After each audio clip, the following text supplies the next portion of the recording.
Hello, in today's recap we will be recapping George Orwell's 1984. Sit back and enjoy. In the first chapter of 1984, we are introduced to Winston Smith, a member of the Outer Party living in a dystopian society ruled by the Party. Winston resides in Victory Mansions, where he works at the Ministry of Truth, altering historical records to align with the Party's propaganda. The chapter establishes the constant surveillance and control exerted by the Party through telescreens and the pervasive presence of Big Brother. Winston's dissatisfaction and yearning for freedom are hinted at, foreshadowing his eventual rebellion against the Party's oppressive regime. In the second chapter of 1984, Winston's rebellious thoughts and desires for freedom continue to grow. He participates in the 2 minutes hate, a daily ritual of expressing hatred towards the Party's enemies. Winston becomes caught up in the fervor and unleashes his anger. Afterward, he reflects on his discontent and dreams of a dark-haired girl, symbolizing rebellion. Winston begins secretly writing in a forbidden journal, questioning Party slogans and doubting their reality. The chapter ends with Winston encountering O'Brien, an inner Party member whom he believes may share his sentiments against the Party. Chapter 3 of 1984 delves deeper into Winston's rebellious nature and his growing connections with individuals who oppose the Party. Winston encounters Julia, a dark-haired woman from the fiction department, whom he believes to be a kindred spirit. They begin a covert love affair, utilizing secret meeting places away from the prying eyes of the Party. Winston also learns about the Brotherhood, an underground organization believed to be working against the Party's rule. These developments fuel Winston's hopes for rebellion and a possible overthrow of the Party's oppressive regime. In Chapter 4 of 1984, Winston's relationship with Julia deepens as they continue their secret affair. They meet in a rented room above Mr. Charrington's shop, which is free from the constant surveillance of the telescreens. Winston and Julia experience a brief moment of happiness and physical intimacy, defying the Party's strict regulations on relationships and sexuality. Winston also becomes more intrigued by the inner workings of the Party and their methods of control. He begins reading a book given to him by O'Brien, which exposes the Party's true motives and techniques of manipulation. The chapter ends with Winston and Julia confessing their loyalty to one another and their shared desire to rebel against the Party. In Chapter 5 of 1984, Winston and Julia's relationship continues to evolve as they delve deeper into their rebellion against the Party. They visit the countryside, where they enjoy a sense of freedom and escape from the oppressive city life. Winston shares his growing suspicions about O'Brien, believing him to be a member of the Brotherhood. Winston and Julia confess their love for each other and pledge their loyalty to one another, willing to die rather than betray their feelings. Their commitment to the resistance against the Party's regime becomes stronger, setting the stage for the challenges and dangers they will face in their pursuit of freedom. In Chapter 6 of 1984, Winston and Julia's relationship faces new obstacles and challenges. They become more cautious about their activities and take extra precautions to avoid suspicion. Winston rents a room above Mr. Charrington's shop for their secret meetings. They continue their affair but are aware of the constant threat of being discovered by the thought police. Winston reflects on his encounters with Party members, particularly with Parsons, a fellow Party member who seems blindly loyal to the Party's doctrines. As their relationship deepens, Winston and Julia discuss their beliefs and the need for rebellion against the oppressive Party regime. However, the chapter ends with a moment of unease as Winston notices a rat in the room, stirring a sense of dread and foreboding. In Chapter 7 of 1984, Winston's relationship with Julia takes a darker turn as they face the harsh reality of living in a totalitarian society. They continue to meet secretly, but their encounters are filled with fear and paranoia. Winston feels a growing sense of disillusionment and despair, realizing the impossibility of overthrowing the Party. He becomes consumed by the idea of rebellion and hopes for a future in which the Party's grip on power is broken. However, the chapter ends with Winston's encounter with a member of the inner Party, O'Brien, who hints at his potential involvement in the resistance against the Party. In Chapter 8 of 1984, Winston's relationship with Julia becomes strained as they face the consequences of their rebellion against the Party. They are captured by the thought police and taken to the Ministry of Love for interrogation and torture. Winston is subjected to physical and psychological torment in an attempt to break his spirit and make him embrace the party's ideology. He encounters O'Brien, who reveals himself as a loyal party member, betraying Winston's trust. O'Brien aims to re-educate Winston and mold him into a loyal party follower. The chapter ends with Winston's submission and his acceptance of the party's version of reality. In Chapter 9 of 1984, Winston's will to resist the party continues to be tested as he undergoes a grueling process of re-education in the ministry of love. He endures physical pain and psychological manipulation in an effort to break his rebellious spirit. Winston is forced to confront his deepest fears and betray his own beliefs. He is made to accept the party's version of reality, including the denial of objective truth and the acceptance of doublethink.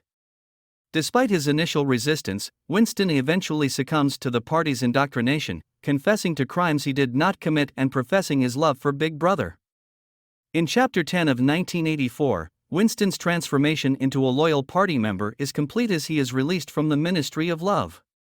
He experiences a sense of apathy and numbness, devoid of any rebellious thoughts or desires. Winston encounters Julia, but their reunion is cold and emotionless, as they have both been thoroughly conditioned by the party. Winston reflects on his altered perception of reality, no longer questioning the party's authority. The chapter concludes with Winston's realization that he now loves Big Brother, fully embracing the party's control and erasing his former self. In Chapter 11 of 1984, the narrative skips forward a year. Winston's existence is reduced to mindless obedience and conformity to the party's doctrines. He works diligently, engages in routine activities, and participates in party events without question. Winston encounters Julia again, but their interaction is devoid of emotion or connection. They share a brief moment of acknowledgement, acknowledging that they have both been broken by the party. Winston reflects on his acceptance of the party's control, feeling a sense of resignation and a complete loss of individuality. He realizes that he has become a hollow shell, devoid of any rebellion or independent thought. Chapter 12 of 1984 depicts Winston's final stage of transformation within the party's totalitarian regime. He is assigned a new job that involves editing and rewriting articles to erase any hint of rebellious thought.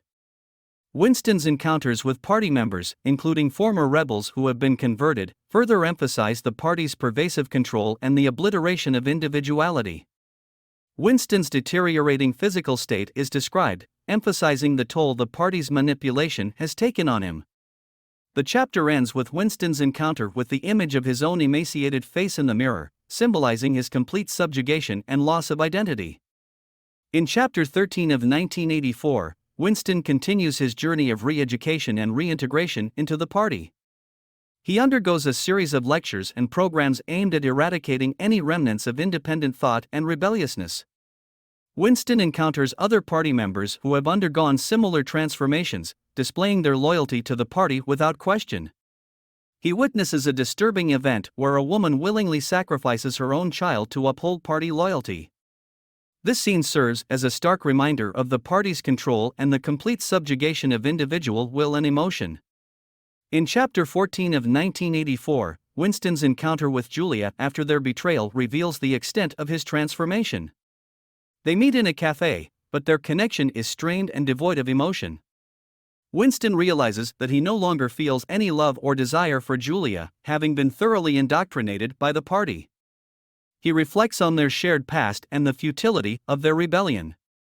The encounter ends with Winston seeing a photograph of Jones, Aronson, and Rutherford, which triggers a faint memory of an event that challenges the party's narrative. In Chapter 15 of 1984, Winston faces brutal interrogation and torture in the ministry of love. O'Brien intensifies his efforts to break Winston's spirit, subjecting him to physical pain and psychological manipulation. Winston's resistance weakens as he is confronted with his deepest fears and insecurities. O'Brien emphasizes the party's control over reality, proclaiming that they have mastered the human mind. Winston, driven to desperation, pleads for O'Brien to torture Julia instead of him, demonstrating his ultimate submission to the party's authority.